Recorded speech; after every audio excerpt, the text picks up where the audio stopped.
In spite of these blessings, we are confronted with deep-seated challenges of insecurity, poverty, ethnic and religious tensions, political fragmentation, social and economic stagnation.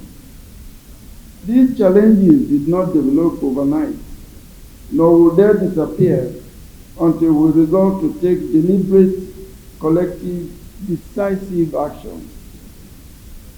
Before we go further, we must admit that we are the architects of our own problems. We must stop the blame game if we truly and genuinely want to find a lasting solution to our problems in the North. Division has caused us progress, while indifference and inaction have continued to deepen our division. If we are to overcome our present travail, we must return to the principles of justice, equity, mutual respect, shared purpose that once made Northern Nigeria a beacon of hope, peace, unity, and development. Over the last decade, banditry, terrorism, insurgency, and communal clashes have turned our villages into battlegrounds, displacing millions and crippling our economy.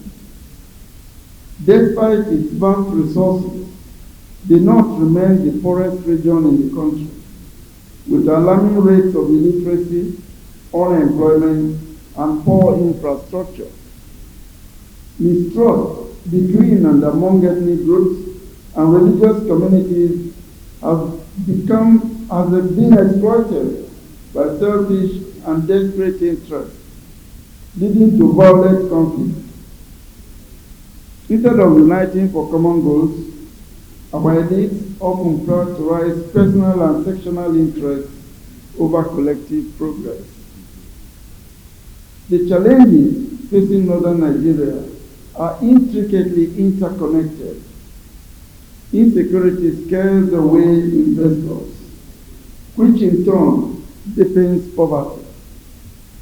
Poverty fuels desperation and crime. Ethnic divisions weaken our collective resolve to demand good governance. Political fragmentation ensures that no meaningful development takes root in our region.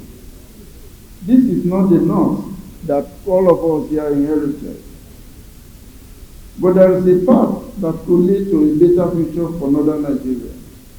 And this path begins with our collective decision to abandon division and embrace unity. We must tone down our inflammable statements and return to that golden era when we used to have genuine and deep respect for each other. After all, not long ago, we treated each other first and foremost as brothers and sisters. When the appellation Northerner captured our collective essence before our ethnic, sectional, and religious affiliations.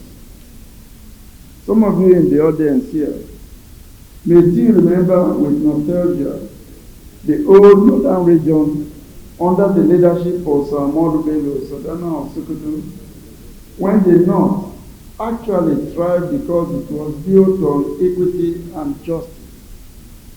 The Sardana did not see Hausa, he did not see Fulani, he did not see Kanuri, he did not see Doma, he did not see Gala, he did not see Ndope, he did not see Okum, he did not see so many other tribes. The only citizens he saw were Northerners. He invested heavily in education, in agriculture, in infrastructure, not for one group, but for the collective. Today we must ask ourselves, where did we go wrong? When did we abandon the philosophy of one North, one people? When did tribalism and religious bigotry begin to define our essence and our identity? To reclaim our greatness, we must rethink and reconsider our individual utterances and actions. After this meeting, we should undertake my suggested following.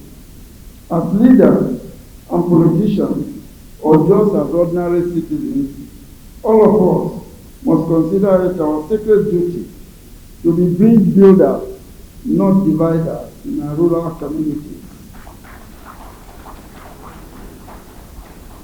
Too often, as politicians, we exploit ethnic and religious differences in order to win elections, and thereafter, we leave our people hopelessly divided. The destructive weaponization of ethnicity and religion we saw in the last election is totally unacceptable. This is where the ADC will make the difference. For us, in Africa Democratic Congress, politics is about service and not about manipulation. The major cause of division in northern Nigeria is the perception of marginalization. We must ensure fairness in appointments, resource allocation, and opportunities. Resentment grows when any group feels excluded, but when all see themselves as equal stakeholders, peace flourishes. Ignorance is the biggest enemy of unity, social cohesion, and development. We must invest in education that teaches our children the value of diversity. Let our schools, churches, and mosques preach tolerance. Let our media promote stories of cooperation. For as long as we continue to treat investment in education with levity, for that long shall we continue to reap poverty and insecurity. As I said earlier, poverty fuels desperation and violence. By creating jobs, supporting agriculture, and empowering youth, we remove the incentives for crime and rebellion. A thriving economy is the best weapon against instability.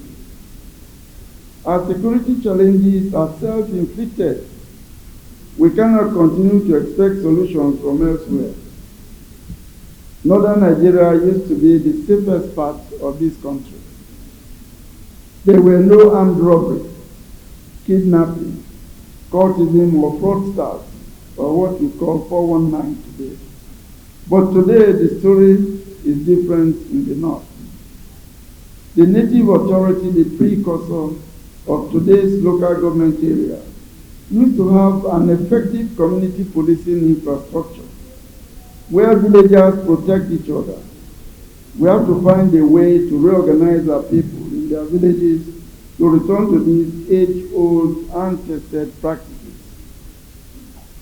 Wherever conflicts arise, we must choose dialogue over inflammable rhetoric, peace mediation over mutual annihilation, repentance and forgiveness over vengeance. Too much blood has been shed in our lives. It is time to make peace. A call to action. Distinguished ladies, gentlemen, the time for lamentation is over.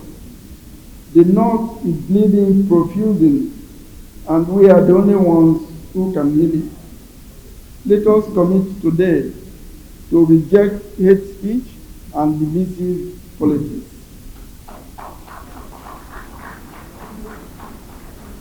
Let us invest in unifying projects like education, health, and infrastructure. Let us hold each other accountable for our actions and inactions.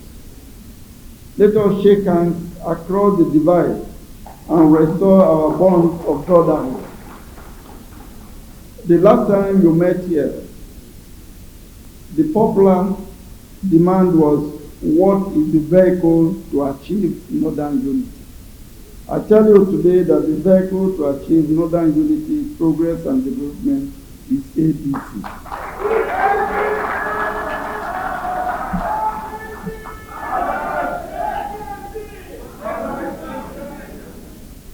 If we do this, I have no doubt we will rebuild this region into a powerhouse of not just peace and social cohesion, but also of economic progress, human ingenuity, and compassion. Thank you, and God bless you.